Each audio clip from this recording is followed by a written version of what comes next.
Delhi liquor స్కామ్లో arrest అయినటువంటి కేసీఆర్ తనయ్య కవితకు బెయిల్ వచ్చింది ఎట్టకేలకు. అయితే దాదాపు 5 నెలల పాటు తిహార్ జైల్లో ఉన్నటువంటి కవితకు నిన్న సుప్రీంకోర్టు ధర్మాసనం బెయిల్ మంజూరు చేసింది. అయితే ఈ కేసుకు సంబంధించి ఇప్పటికే ఛార్జ్ షీట్ అంతా పూర్తి చేసిన తర్వాత, నమోదు అంతా క్లియర్గా అయిపోయిన తర్వాత ఇంకా కవితతో అవసరం లేదు కాబట్టి ఆమెకు బెయిల్ ఇవ్వాలని చెప్పేసి కూడా సుప్రీంకోర్టు నిర్ణయం తీసుకుంది. అయితే బెయిల్ ఇవ్వకుండా ఉండాలని చెప్పేసి ఇంకా తగినంత విచారణ చేయాలని చెప్పేసి సిబిఐ ఈడీ కోరినప్పటికి కూడా వాటిని వాదించేసి సుప్రీంకోర్టులో బెయిల్ అయితే వచ్చింది. నిన్న బయటకు వచ్చిన తర్వాత కవిత కొన్ని కీలక వ్యాఖ్యలు కూడా చేసిన పరిస్థితిని మనం చూసాం. అయితే బయటకు వచ్చిన తర్వాత నన్ను అవమానించారు, నన్ను చాలా ఇబ్బందులు పెట్టారు, వాళ్ళెవరిని వదిలిపెట్టను, దీని అంతటి వెనకాల ఎవరున్నారో నాకు బాగా తెలుసు, వాళ్ళందరికీ సరైన బుద్ధి చెప్తానంటూ కూడా కవిత మాట్లాడారు. అయితే కవితకి సంబంధించి ఈ ఢిల్లీ లిక్కర్ స్కామ్కి సంబంధించి ఇంకా మిగతా వాళ్ళకి సంబంధించి కూడా విచారణలు జరుగుతున్నాయి. మిగతా వాళ్ళకు కూడా బెయిల్ వస్తుందా లేదా అనేది కూడా చూడాల్సి ఉంది. అయితే నిన్న కవితకు బెయిల్ వచ్చిన తర్వాత ఒకసారి చూసుకుంటే ఆ న్యూస్కి సంబంధించి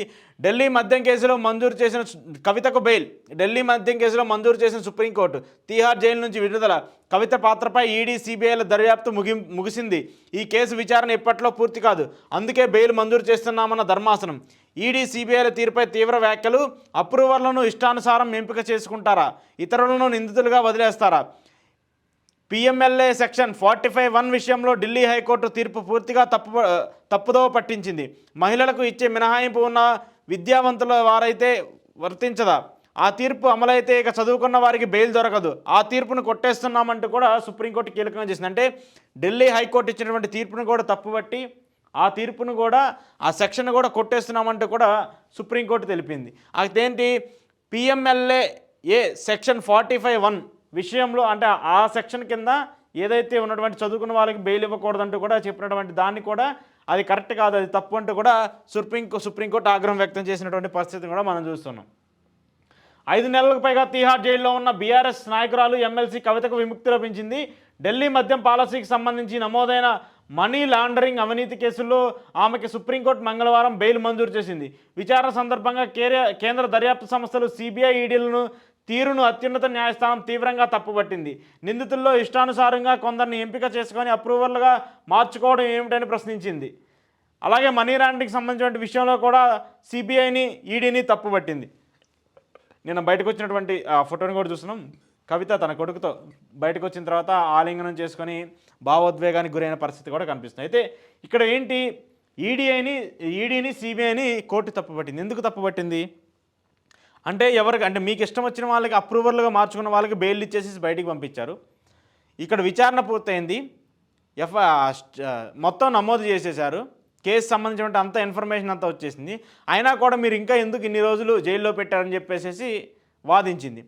పెట్టింది కాకుండా అంటే బెయిల్ ఇచ్చిన తర్వాత కూడా సిబిఐకి ఈడీకి సంబంధించిన తరపునటువంటి లాయర్లు కూడా దీన్ని కాదు, బెయిల్ క్యాన్సిల్ చేయండి, మరింత గడువు మాకు ఇవ్వండి, ఇంకా పొడిగించినట్టు కూడా వాదిస్తూ వచ్చారు. అంటే ఇక్కడ ఏంటి, ఈ వాదింపులు పెంచుకుంటూ వెళ్ళిపోతుంటే అంటే మొత్తం ఎఫ్ఐఆర్ అంతా మొత్తం నమోదైంది, ఛార్జ్ షీట్ కూడా అంతా నమోదు చేసిన తర్వాత కూడా ఎందుకు ఇంకా బెయిల్ ఇవ్వకుండా ఉండాలని చెప్పేసి ఈడీ ప్రశ్నించింది. దానికి సంబంధించుకుంటే కవిత తరపు లాయర్తో కానివ్వండి, ఎవరైతే కవిత తరపు లాయర్గా ఉన్నటువంటి ముహుల్ రోహిత్కి కూడా వాదిస్తూ వచ్చారు. ఆయన కూడా ఆమెకు బెయిల్ ఇవ్వాలని చెప్పేసి గతంలో చాలాసార్లు ప్రయత్నించినప్పటికి కూడా ఎక్కడా కూడా అది కుదరలేదు. ఆరోగ్యపరంగా కానివ్వండి, అలాగే తన కుమారుడికి ఎడ్యుకేషన్కి సంబంధించి ఎగ్జామ్స్ ఉన్నాయి, దానికి సంబంధించి కూడా కొంత మినహాయింపులు ఇవ్వాలని చెప్పి కోరినప్పటికి కూడా ఎక్కడా కూడా సిబిఐ కోర్టు కానివ్వండి దానికి సంబంధించిన ఏది కూడా ఇవ్వలేదు. కానీ నిన్న సుప్రీంకోర్టులో పిటిషన్ వేయడం, ఆ తర్వాత దాన్ని సుప్రీంకోర్టు విచారించి ఫైనల్గా అయితే కవితకు జడ్జిమెంట్ వచ్చింది. అయితే కవితకు బెయిల్ రావడంతో ఒక్కసారిగా తెలంగాణలో బీఆర్ఎస్ పార్టీకి ఒక ఊపు వచ్చిన పరిస్థితి కనిపిస్తుంది. సడన్గా ఇప్పుడు కార్యకర్తలందరూ బయటకు వస్తున్నారు, బయటకు వచ్చి దీని గురించి మాట్లాడుకునే చర్చ అయితే ఉంది. ఎందుకంటే ఇప్పటిదాకా బీఆర్ఎస్కి సంబంధించి ఒక మచ్చగా ఉన్నటువంటి ఈ అంశము ఇప్పుడు బెయిల్ వచ్చి బయటికి రావడం వల్ల కొంత మరి తప్పా లేదా అనేది ఇంకా నివృత్తి చెందాల్సిన పరిస్థితి ఉంది. కాబట్టి ఈలోపు కవితకు బెయిల్ రావడంతో ఒక యాక్టివ్నెస్ అయితే వచ్చింది పార్టీలో. ఇప్పటికే కార్యకర్తలు అందరూ బయటకు వచ్చి సంబరాలు చేసుకున్న పరిస్థితి కనబడుతుంది.